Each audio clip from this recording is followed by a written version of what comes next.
One of the first things I tend to do on Booktube when encountering a new booktuber is look through their past videos and see if they've made a top 10 favourite books list. This gives me a snapshot of someone's taste in media, and it reveals a lot about a person.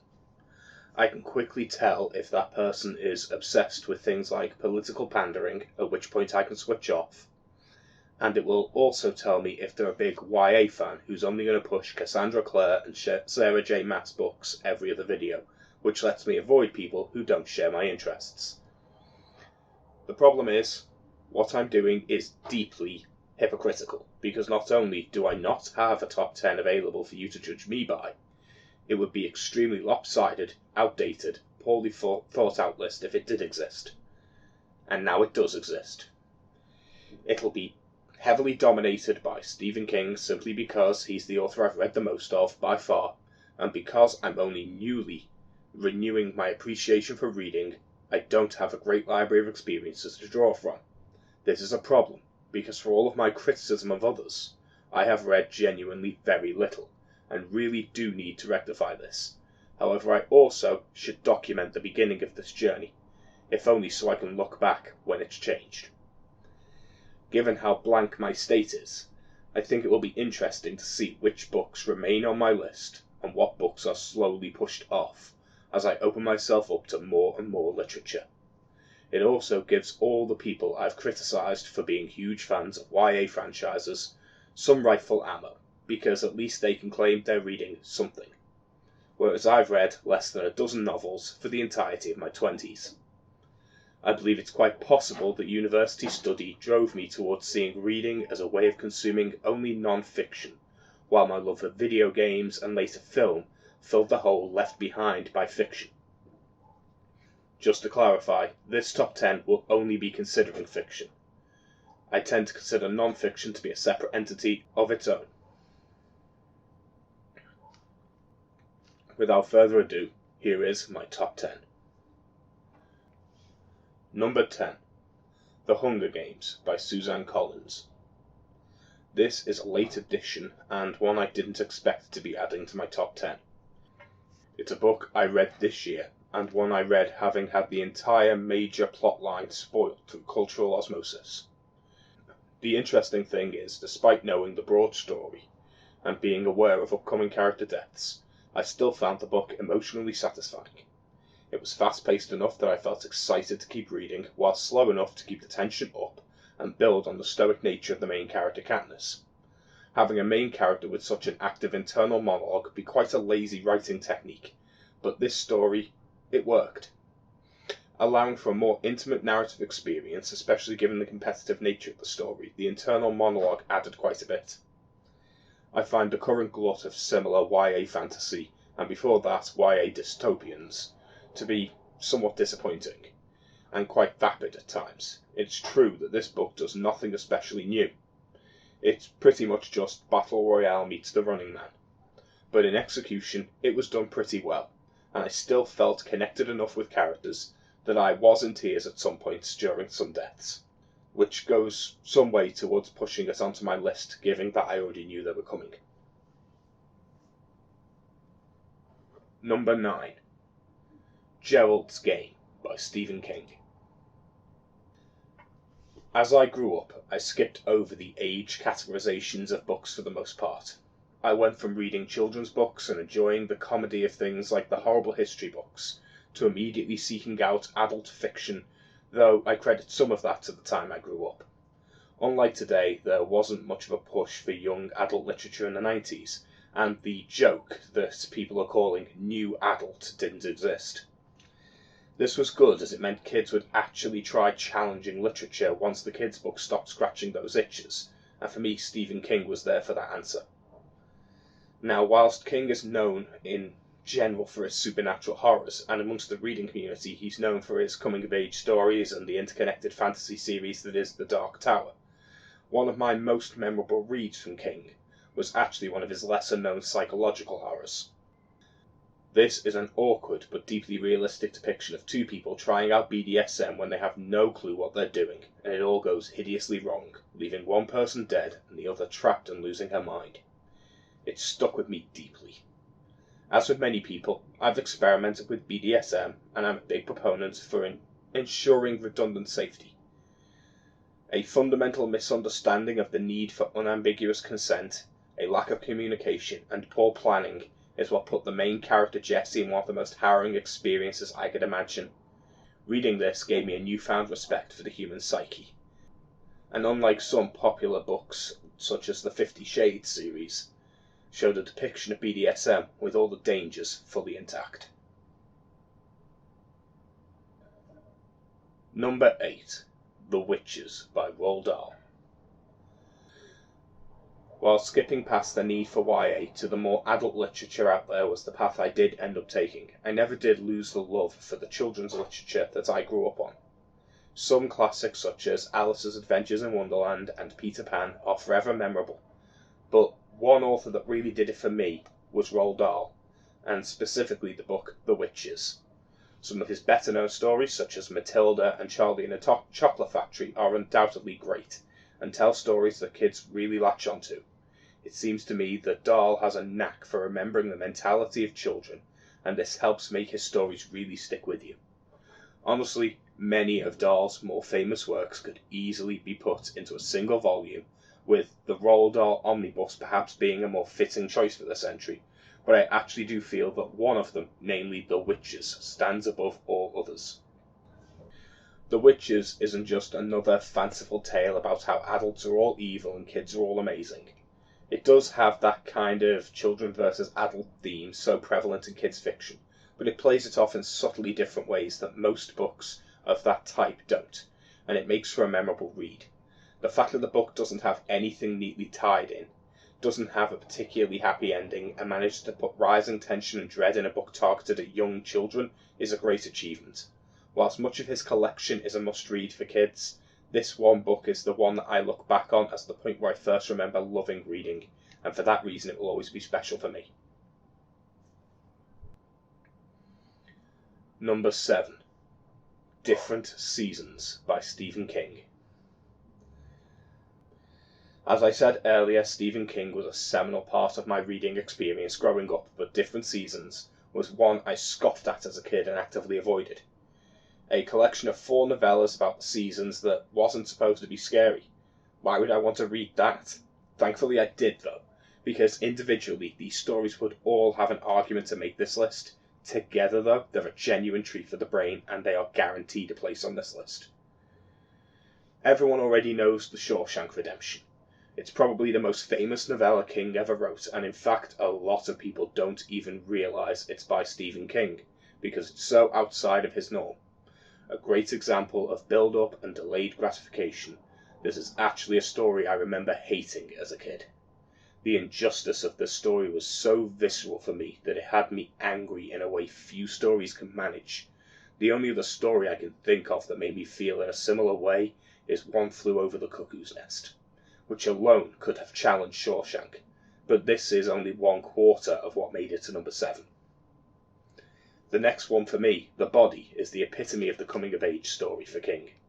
I've never seen the film adaptation Stand By Me, which is apparently one of the better film adaptations of King's works, but reading this story gave a sense of almost a never-ending sense of youth. It brings you back to that feeling of being 12 years old, and then forces you to relive the point where you grew up. As a person who's always had anxiety over death, facing my mortality is something that, even at the age of 34, I've still not really done. This is a story of the rite of passage of understanding one's own mortality. A stark understanding of the reality of life my brain still won't accept, and for that, one I feel everyone should read. The next novella, The Breathing Method, is probably my least favourite of the collection.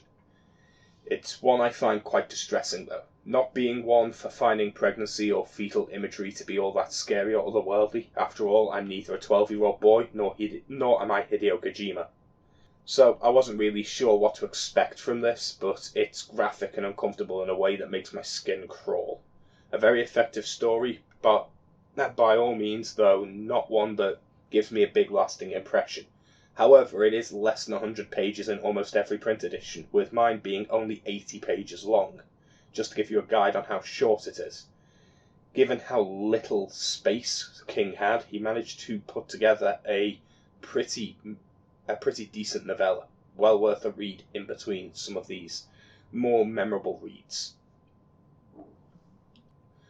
The last of the novellas I want to talk about for this collection, and yes, I spoke about them out of order just to leave this one until last, is Apt Pupil. This should be required reading for everyone.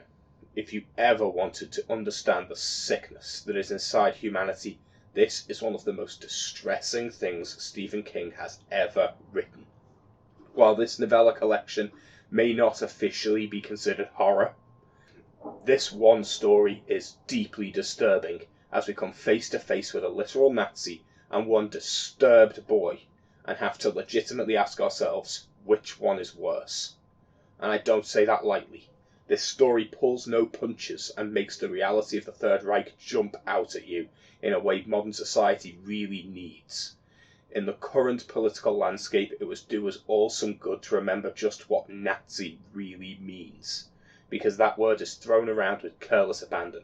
It does not mean person who disagrees with my social justice bullshit, and perhaps the current generation needs to be reminded of this. A truly chilling story that delves into some of the worst atrocities of human history. This is something you should read. Even if you don't like the sound of it, it will stick with you. It will change you. Number 6. Ender's Game by Orson Scott Card. I have never read the Harry Potter books, though I have seen the first 4 films. I didn't see the ending, and I have little context for the details of the end of the series. One thing I can do, however, is take what I know of the series and try to sell you on Ender's Game, because it is quickly being lost in the pile, and I feel that it is not only one of the most important coming-of-age stories ever written, but a genuine classic of the science fiction genre that explores concepts and themes in its relatively short page count that 1,000-page tomes have struggled to get right. In a world where humanity was attacked by an alien species, a single Hail Mary maneuver by one young soldier turned the tide of one of the most important battles ever fought, believed to be the turning point in the war and the only reason humanity survived. The mentality of humanity from that point forward changed.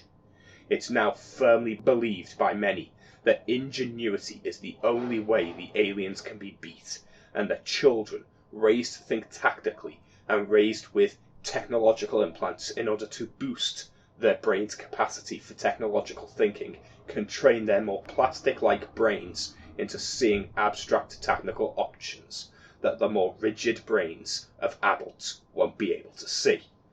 As a result, monitoring programs, psychological analysts, and harsh training academies are set up in search for the next child prodigy to repeat history and strike back at these aliens using another unique and as of yet unconsidered strategic method that will spell the end of the war and finally save humanity.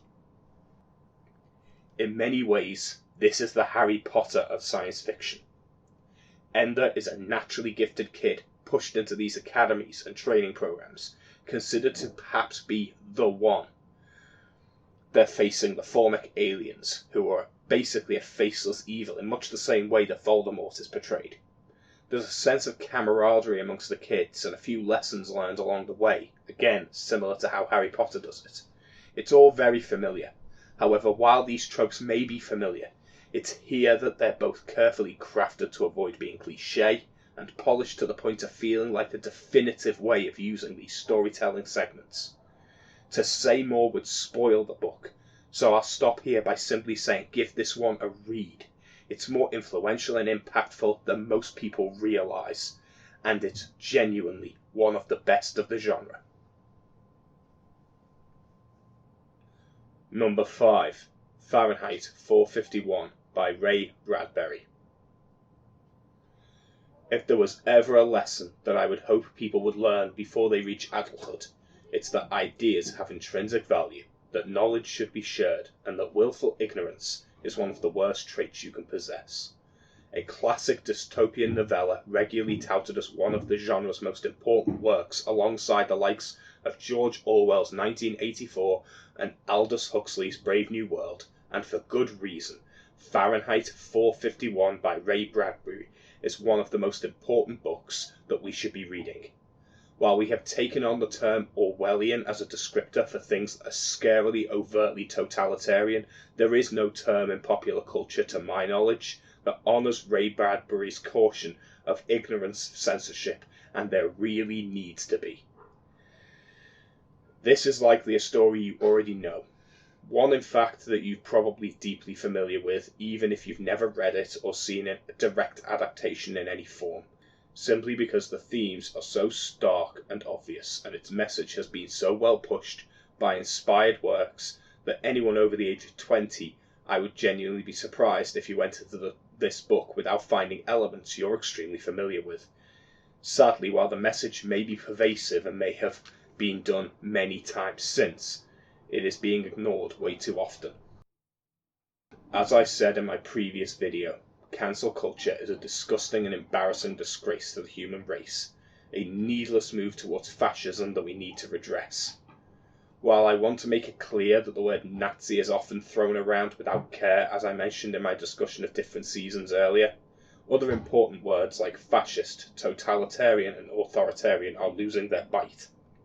We need to be aware not only of how dangerous these concepts are, but how easily they can destroy the good within the human condition, and also how aware of how small they can be, how tiny an influence it needs to be in order for fascism to plant its seed.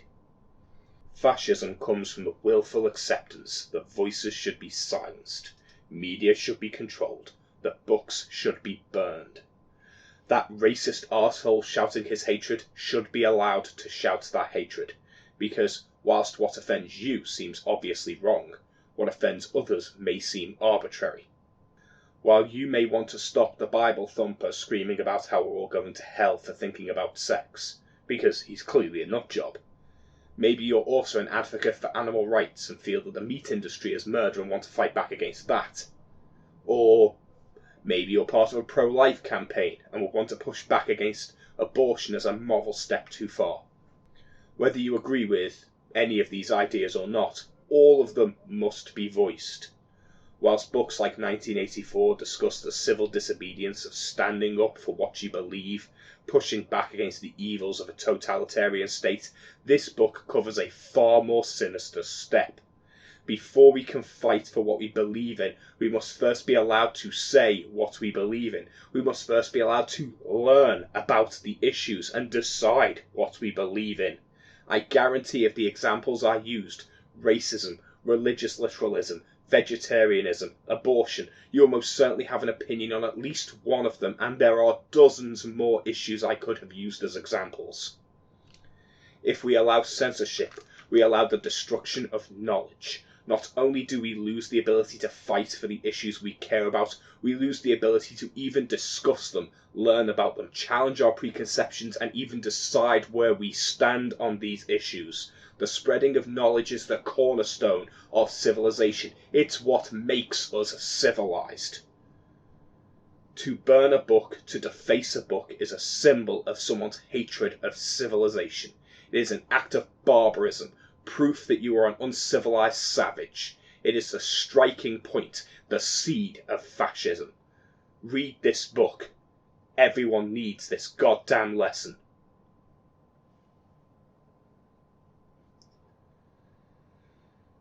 Number 4. Interview with the Vampire by Anne Rice. To move on from some rather serious topics to something far more in the realm of escapism, Interview with the Vampire by Anne Rice is a choice that feels very personal to me, because it brought about a love for gothic horror and urban fantasy that's never left me and feels genuinely unsatisfied, in a way because the genre is often ignored. This one isn't going to be like the previous entry. This isn't going to be a political rant, and what it's preaching isn't especially important. But it still matters to me. One of my favourite TV shows growing up was Buffy the Vampire Slayer, as it was for many people in my generation. While the very Whedon-esque comedy and character writing in that show is very much of its time, I don't think it's a huge stretch to say that the vampires are very similar in execution to what Anne Rice achieved. In many respects, I feel Anne Rice invented the modern idea of the vampire in the same way that Tolkien invented many of the high fantasy staple races we're familiar with, such as elves and dwarves. Sure, they existed before, but they were properly realised here. For me, this book is an inspiration. I've spent many hours writing and running game sessions.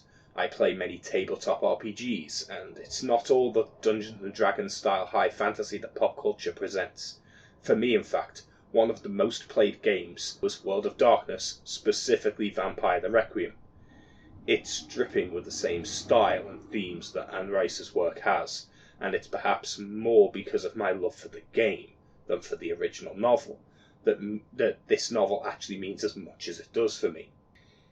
It may not have an important or impactful message like previous entries in the list, but from an entirely personal and subjective position, it is one of the most influential works in style, prose, theme, and genre that my writing style in the last 10 years of my hobbies has seen, and for that it deserves respect and number 4 position. It may just be pure escapism, but as escapism goes, I feel a genuine love for this book.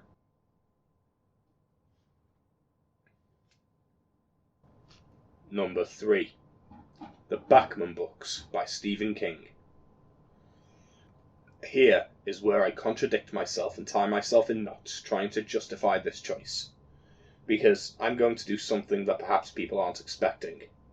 This is another novella collection for a start, so I'm cheating yet again to put more than one book at the number 3 point. It's another Stephen King entry as well. I told you that this list would be saturated with Stephen King, didn't I? Originally, this collection contained 4 novellas though. My copy contains only 3. If you buy it today, either physically or digitally, it will contain only 3 books. This is the point where I'm contradicting myself, because naturally this should make me exceedingly angry, right? If I'm against censorship, I should be climbing the goddamn walls trying to get that 4th book back, right? But I'm not. The missing book, Rage, is a story about a kid going on a killing spree with a firearm. It's a visceral and disturbing story and very effective in its storytelling, but I don't rate it especially high. The reason Stephen King has chosen to take his own book out of print is it has been cited multiple times by multiple different shooters as the direct inspiration behind actual school shootings and other mass shootings across USA. The fact that this novella can be so misunderstood that it will push some mentally disturbed people over the edge to the point where it has actually cost lives is something I guarantee keeps Stephen King awake at night, and not many things keep Stephen King awake at night. I am never in favour of a book being banned, and the fact is, it hasn't been banned. It's just been delisted. It's just not available for sale anymore. It's out of print. It's not banned. You can still track down and buy this book if you really want it, but Stephen King doesn't want to sell it to you anymore because the effects it's had on people so far have deeply upset him, and that's entirely reasonable given the effects this book has had. Sometimes fiction can be a little too realistic, and as much as I don't want to admit it, sometimes the average person just isn't mature enough to handle it. Maybe it's better that this book isn't out there. I don't feel it was giving too much back, and it was inspiring too many disturbed people to do very evil acts. In actual fact, I don't really care about Rage. It's not in my book, and I'm actually glad it's not, as I don't much like it anyway.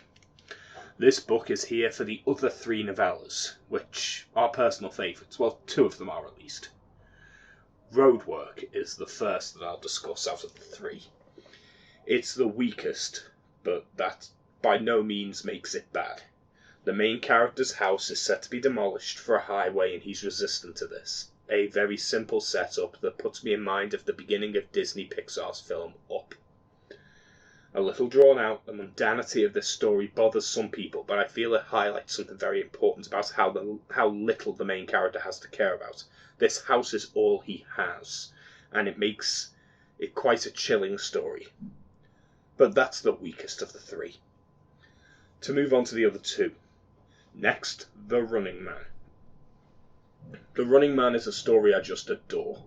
Whilst dystopian, sure, it feels almost cyberpunk in its setup, as the game show aspect of the plot allows for the internal world of the story to feel particularly vapid and uncaring. Whilst it's not saying very many important messages, the pacing and action in the story is fantastic, and I genuinely just love going through them. It's fast, fun, and frenetic as a read, and whilst many of the elements of the more modern dystopian books have built on this, with a little more social commentary, this story manages to describe the role of media in brainwashing a complicit populace, and I feel that's an important addition. An important message that's woven well into a fun read that I keep coming back to. It might not be one of his more profound stories, but The Running Man is probably my most favourite read from Stephen King. However, we're going to move on to the last novella in this collection. The Long Walk is a psychological dystopian horror that shares much of the same appeal of both Geralds Game, as we see people pushed to their extreme, and The Hunger Games, as we see another elimination competition taking place. Here, teen boys are competing on the long walk, where they must walk hundreds of miles at a fast walking pace, with anyone dropping below a set speed being taken out of the race. The winner gets to make any request they want, but it's not as simple as it sounds, and the book quickly delves into the psychology of what's happening, while exploring the characters and their interactions. Some of the boys, as they go on this long walk together, become quite friendly, and yet all of them are hoping to win. Only one of them can. One of the more simple but effective of King's psychological horrors, and one of his best pieces of writing so far. It's worth remembering that failing this walk means death, but taking part is a choice. And that's a key difference that makes The Long Walk one of the more intriguing psychological delves I've ever read. In effect, this collection has more of the trappings of the dystopian genre explored in a few different ways, and it's a personal favourite of mine. Even if, logically, the more impactful and admittedly better written Different Seasons has more to offer for the average reader, I simply prefer these stories, and they mean more to me. I find them a more enjoyable read, which is why I've placed them as high as I have. Perhaps this is a more personal choice, rather than the more objective choices that I'd hoped to make.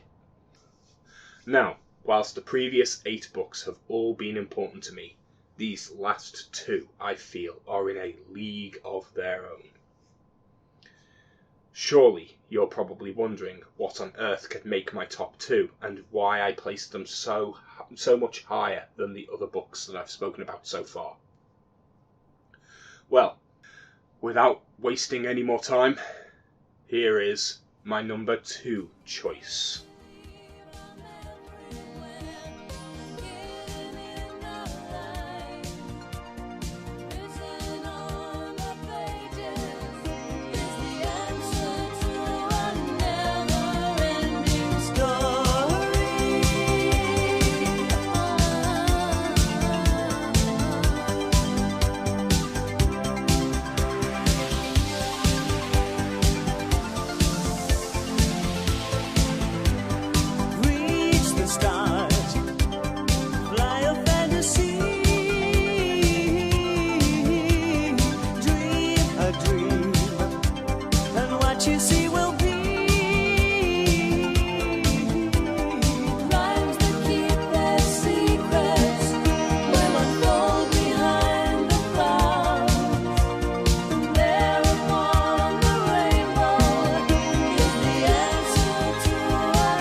Never-Ending Story by Mikhail Ender is a book that few people even realise is a book, as almost everyone who's heard of it is familiar with the film, but completely unaware of the book.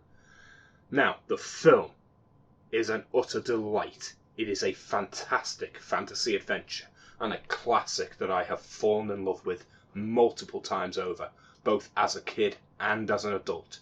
It's one of the best films of the genre, and the author of this book hated it because it adapts less than half the source material and completely removes the central theme of the book. While I adore this film, it truly is a magical experience for many kids. Having read the book, that reaction is completely justified. Oh my God, the amount they left out is immense. Put simply, I consider this book to be a more imaginative, more detailed, and more interesting and important classic fantasy than even Lord of the Rings, and if I had to pick only one of the two for a child or teen to read, it would be The Never-Ending Story, hands down. You can keep your Tolkien fantasy. This is the definition of fantastical. For those who've seen the film, it is actually a fairly faithful retelling of the first 35% of the book, with a few minor cosmetic changes and a few small changes that actually makes the film a little more impactful in places. If you were comparing the first third of the book to the film is the superior product, plain and simple. It cuts a little of the fat and makes more of the impactful moments so much more impactful with just a few subtle changes. Whoever made those choices was a visionary. But the latter sections of the book are where it truly shines and becomes a masterpiece. It is entirely understandable that the people making the film chose to cut it off where they did, because the first section of this book is entirely fit for young children and is designed to push the idea of whimsy and creativity and imagination. I can see exactly why they did what they did, but what The Never-Ending Story deeply needed was a sequel that was actually based on the second half of this book, not the bullshit sequels we got, which frankly are pathetic and not even worth mentioning. The main character, a child in a fantasy world of consensus reality, able to mould reality to his whim, becomes more and more power-mad in the latter half of the book, following the corruption of the innocent boy that saves Fantasia in the first half that we know of as the film. That corruption goes into some extremely dark places that you might not be expecting from the largely wholesome and while dread-filled, considerably more family-friendly first section that was made into the film. While the theme of maintaining imagination and fostering creativity that the film went with is very much present at the beginning of the book, the overarching themes are about the corrupting nature of power and the untested morality of children. It is a cautionary tale and a coming-of-age story unlike any other, where the reader is taken along for the ride as an innocent child is turned into a monster before their very eyes, slowly and in a way that makes them increasingly aware of just how much of a monster they are able to become themselves if given no boundaries. What this book does is allow a child to confront the very nature of their own monstrous capabilities and then consider the very nature of morality. A children's book that teaches both the value of whimsy and the importance of imagination, but then goes on to explain the nature of morality, the need for discipline, the pitfalls of avarice, pride, and arrogance. A masterful example of free-form fantasy that follows so few of the mainstay tropes, whilst teaching life lessons that I firmly believe will shape the morality and philosophy of any open-minded child or teen who reads it. This book isn't just a personal favourite, it is an all-time classic of literature literature and it needs more love, this book will directly affect the morality and philosophy of any child who reads it. It will create an introspective point for them that they will remember for the rest of their lives. Read this book. Give this book to your children. It is truly one of the most important books ever written. So after that passionate outburst of love for a book, what could possibly top that and be at number one? Number one.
This choice is unlikely to shock anyone who knows me and my journey with literature, or indeed media in general, over the last few years.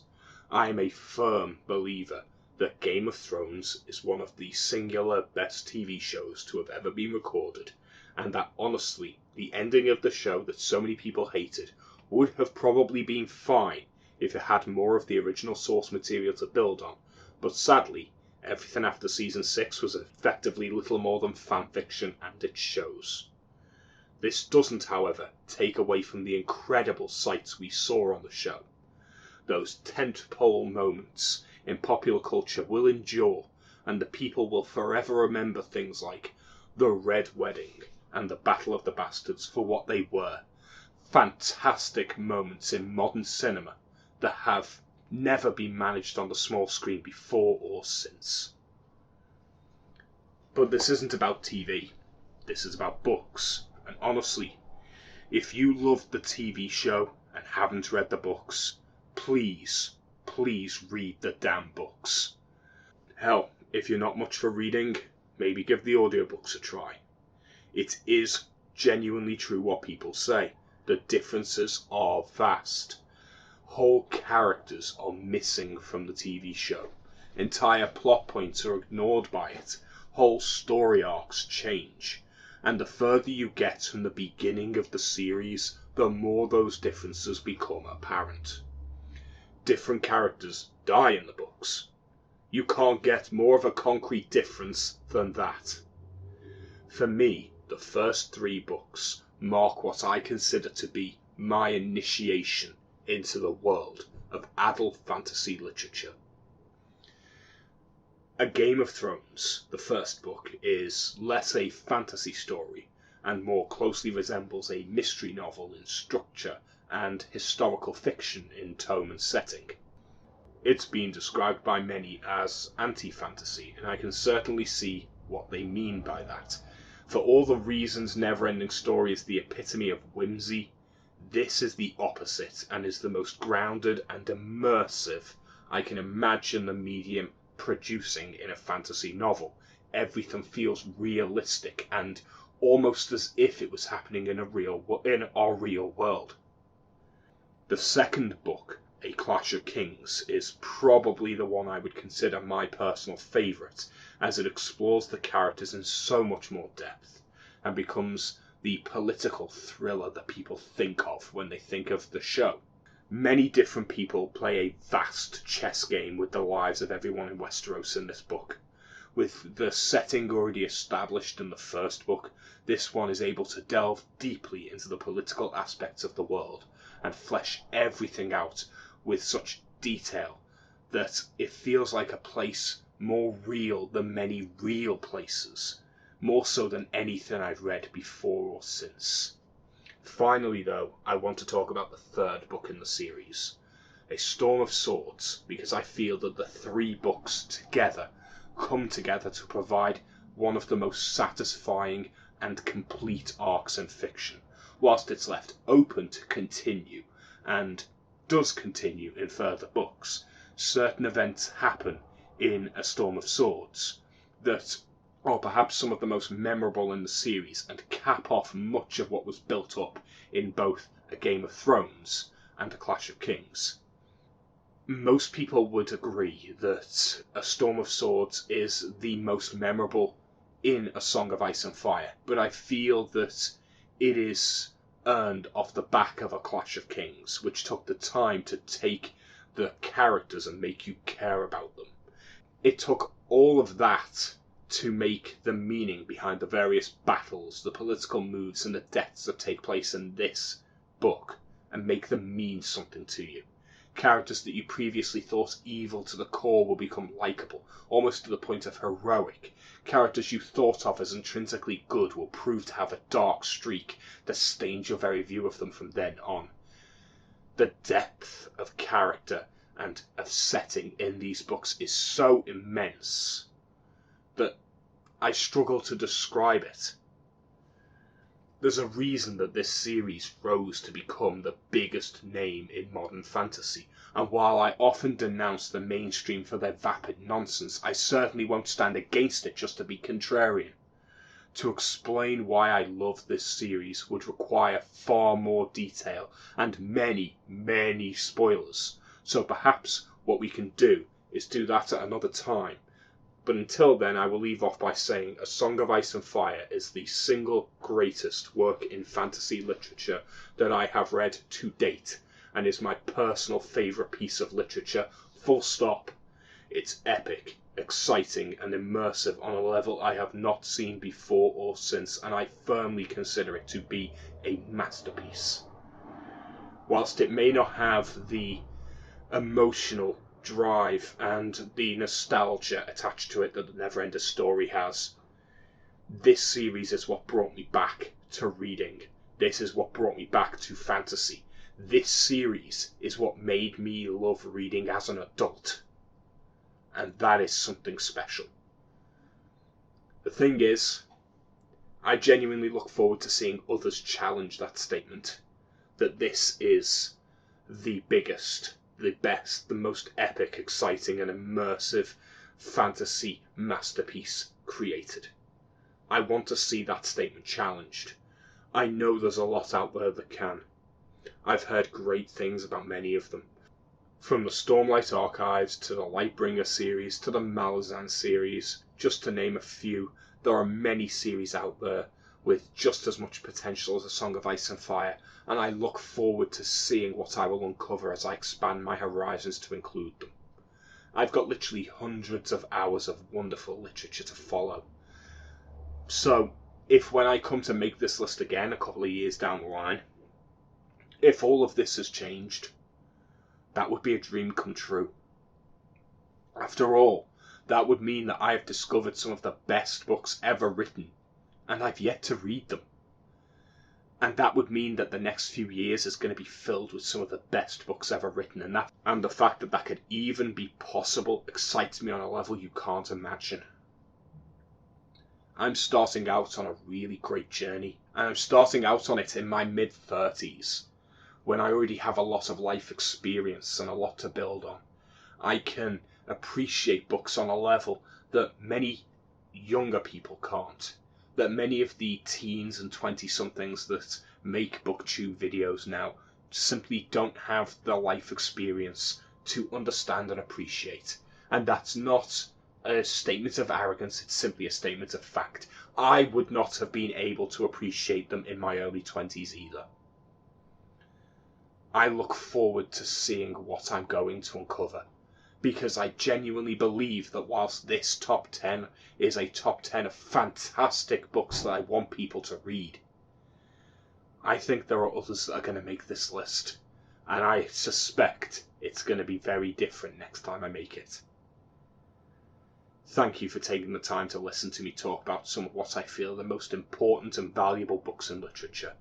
It's been a pleasure to share them with you, and hopefully I've inspired you to read something new. I am very aware that my exposure to books is limited, and this is not intended as an all-time best list. My experience is way too limited for me to make such a claim, but I do feel that I've been lucky to read some incredible books. And on that I will simply say, thanks for watching.